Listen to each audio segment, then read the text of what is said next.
Hey, Jerry Foster here, the big branding guy, also known as the branding evangelist, and welcome to video number 4 in my Better Branding for Bigger Sales series. Now, we've gotten into, on the last video, what's called uncovering your it factor. And I want to kind of stay on that path for a little bit, if I may, because one of the things that's so key today in terms of you making sure that you are standing out and not blending in, that you are looked upon as being highly visible and not invisible because of the strength of your brand, is to avoid what are called look-alike comparisons.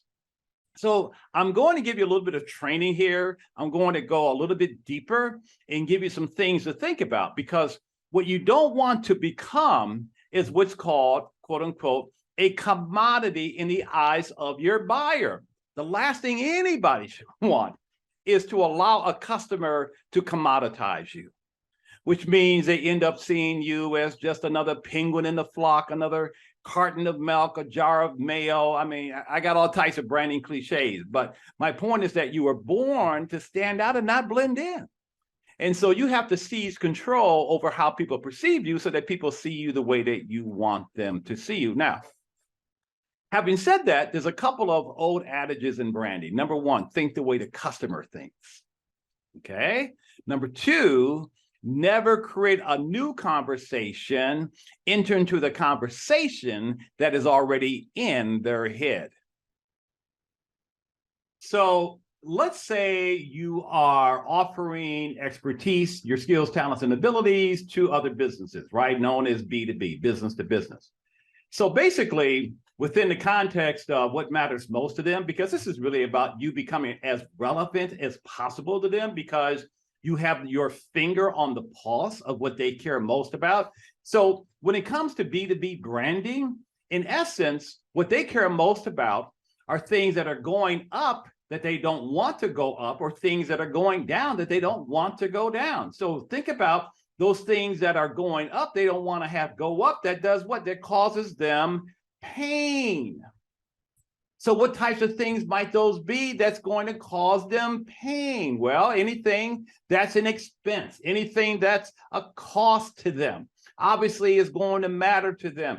If there's staff turnover, if there's, conflicts, what do they call it? Interpersonal conflicts between team members, between departments.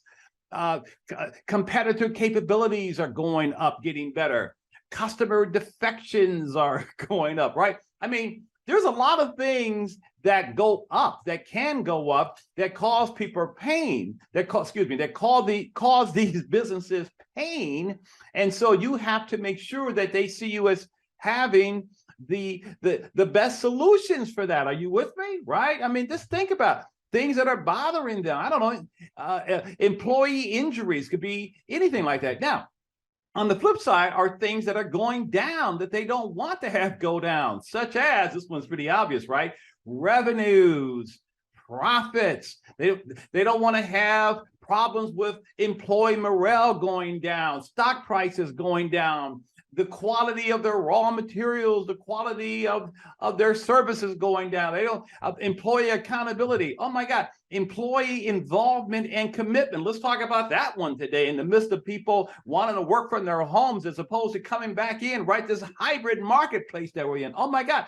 So the idea here, if you're going to be doing any kind of, quote, B2B branding that carries over to B2B selling and B2B marketing, is to have your finger on that pulse. Now, for those of you who are going to be offering your services to consumers, so now we're going B2C instead of B2B, oh my God, there's a whole bunch of stuff that customers, consumers, whatever word you want to use here, do not want to have happen to them. I mean, these are just some off the top of my head. Long waiting lines, the work wasn't completed fast enough, or as promised. Oh my God, poor delivery, incorrect delivery, slow delivery. And what about the people who answer the telephones? Oh my God, we've all experienced some kind of situation where you call a business up. I'm talking about consumer businesses, okay?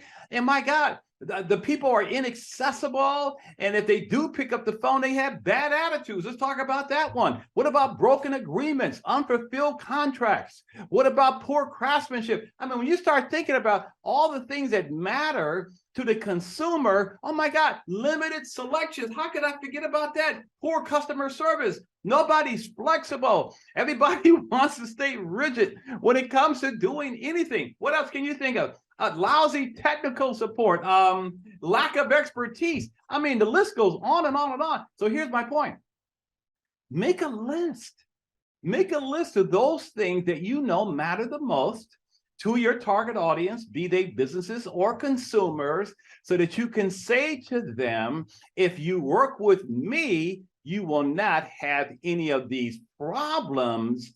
I promise it. In fact, I'm willing to guarantee it. So the bottom line here is that this is all about avoiding you blending in when you know doggone well you should be standing out. And the gist of this whole conversation is around what? Occupying market space that nobody else is occupying. Being known for something that nobody else is, leveraging your it factor, tapping into your zone of genius, and all of those things that make you amazing and awesome. That's really what it is. But a lot of times it's not what we think it is, because when you look at it from the customer standpoint, all they care about is what? WIIFM. Are you tuned into me? All I care about is what's in it for me.